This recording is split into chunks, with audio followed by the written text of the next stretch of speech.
Yeah, Tate, this spring you got some experience at center. You said you were still kind of absorbing all of the information. And where's the comfortability at that spot right now? Definitely a lot more comfortable than spring, just over the summer, continue getting snaps, stuff like that. So just kind of figuring out how to take a set at center, kind of stuff like that. Not treating it like I'm still at guard has been the biggest change, but definitely getting a lot more comfortable at that position and stepping into it. Tate, on the podcast, how much more comfortable have you grown doing that sort of interviewing, and what are some of the things that you take out of that just beyond the entertainment value? Oh, a lot more comfortable. If you put me in front of a camera when I first got here, I'd start sweating and be nervous. But yeah, I think it's just like about the people we have on and kind of learning more about them. That's been the coolest part. Even our teammates, like they'll bring up something on there that I didn't know about them, and I think that's the coolest part. Tate, what did you see from Jared through this summer as he's getting ready to get fall camp underway? Really stepping into the role of center, taking control of the offensive line, getting us where we need to be on the right page. He's done a really good job of that, just stepping up his voice and being confident, really. And I think that's been the biggest part for him. Yeah, Tate, your first career start came against Clemson, feels like forever ago. Where do you think you've grown the most since 2021, I guess, now? Not taking it for granted, for sure. I just got asked about camp a minute ago, and I was like, it's football. Like, this is the fun part of what we do. But I definitely don't take football for granted, seeing how fast it can be taken away from me. And I think that gave me a chance to mature and kind of just stick in the older players' hip and kind of learn from them. So I think that's what's helped me.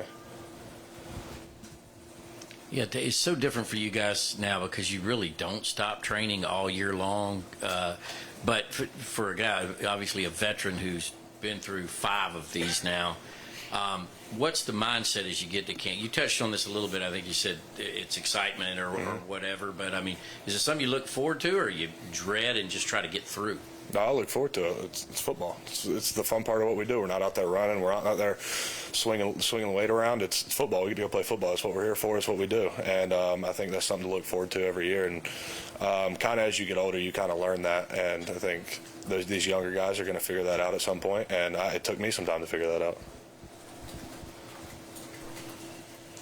Sort of related to that, last year I think there was probably no one's schedule, like work on yourselves, focus on yourselves as a team. This year, was it a little different knowing who you open with, what follows that, the whole grind that's ahead and the potential of a long season? I don't think Coach Smart's going to change his ways. We're going to go out there, be physical, have tough practices. Camp's going to be hard, always is. You figure out what your team is during camp, I feel like, and I don't think he's going to change anything.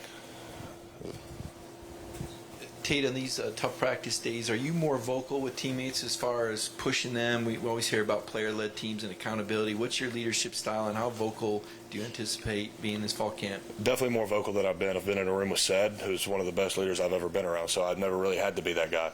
And this year, especially in our line room, I am going to have to be that guy and kind of get people going. I'm the older guy. People listen to me. So stepping in that role is one thing that's going to be big for me during this camp. Following up, Jordan Davis had a sense of humor with his leadership style. I suppose you're around that. Would you anticipate being similar to that? Or? Oh yeah, for sure. I mean, you can't just you got to be that guy sometimes. It brings people up, especially in camp when you're tired, you're worn out, you're hurt, and somebody's got to be able to bring people up. Yeah, don't know if we're going to get to talk to you again before Clemson, but Matt Luke is now Clemson's offensive line coach. What's your excitement level going into that game, knowing you're going to see him, and obviously he coached you in his Of course, I have tremendous respect for Coach Luke. He coached me for 2 years, played for him my freshman and sophomore year. I have tremendous respect for him, but I'm looking forward to that game just as much as I am any other one. I think you're listed at 310 pounds. I'm curious, when you're around these freshmen that came in, they're all pretty huge.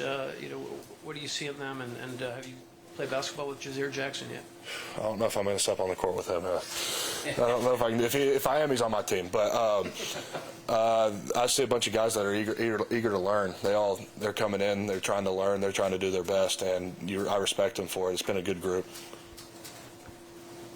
I was actually going to ask you about Jazeer. Just a very different background than we're used to seeing in a player. Just what have been your immediate takeaways from what you've seen from him? I mean, when he was on a visit, we all sat there and talked to him. I was like, this kid's basically one of us. I mean, same sense of humor. and things like that. But of course, it's a new sport for him. He came from playing basketball, so he's got a few things to figure out. But I think he's doing a really good job. Yeah, entering your 5th off season here, going into this off season, what were some areas of physical improvement you were looking to make, and some milestones that you wanted to reach? For me, there's weight room goals. I wanted to clean 405, bench over X amount, squat over that. But for me, physically, it was kind of just play style, working my hands. I had a bad habit of having bad hands last year, and that's something I can really improve on this year. And then, of course, there's the mental aspect, safety rotations, coverages, seeing things before they happen, stuff like that. So that's something, as a group, we've tried to learn together and try to get better at. Any more questions for Tate? Yeah, your tattoos are sick. Thank you. What led you to getting those, and just sort of walk me through what they are? I've always wanted tattoos. Mom isn't going to love this, but it is what it is. But I've got the clock tower. That's from Rome. That's from Chattanooga, the train from Chattanooga I was born. And then I have the arch, of course. I got 3 road signs that I've lived on. This is my road, Tennessee, Rome, and then here. And then, of course, I've got that for Dev. And then I have a lion. And then I have a Bible verse, Matthew 23:12. It says, "Whoever exalts himself will be humbled, and whoever humbles himself will be exalted."